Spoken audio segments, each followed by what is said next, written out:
With the government imposing tight restrictions on foreign media reporting on the Iranian election, the world is increasingly turning to the World Wide Web. Twitter, Facebook, YouTube, they're all vehicles for the instant distribution of information in a constantly evolving and changing environment. But exactly who's using them? You're looking at the evolution of citizen journalism. It's when you give these tools of real-time communication, you're able to now see all this information come in. At protest rallies across Tehran, Mousavi's supporters belong to a mainly younger, educated demographic who are computer savvy and know exactly how to get their message out beyond Iran's borders.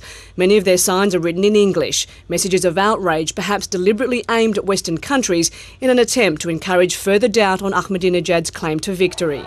There have been plenty of Twitter reports on riots, violence and Iran's government crackdown.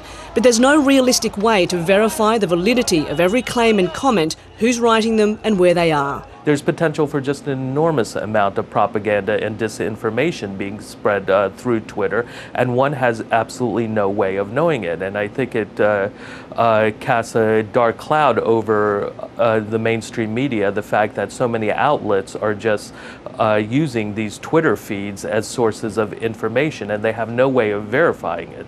There are reports many of Ahmadinejad's supporters are poorer and live in rural areas without the same knowledge or access to technology. They could be just as passionate, but they're simply not as visible and therefore excluded from the picture being presented to the rest of the world.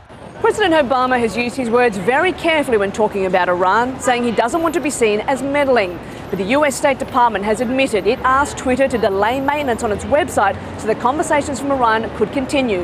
And now Secretary Clinton has acknowledged the role Twitter's playing in post-election discussions.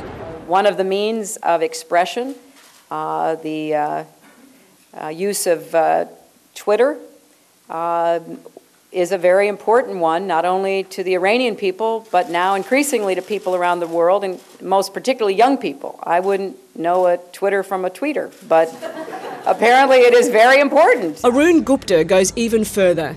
He says the US has been trying to topple the Iranian government for years and suggests Washington could be using anti-Ahmadinejad sentiment for its own political purposes. The US could very well be using its intelligence services to be posting disinformation, spreading disinformation, false reports, propaganda, etc.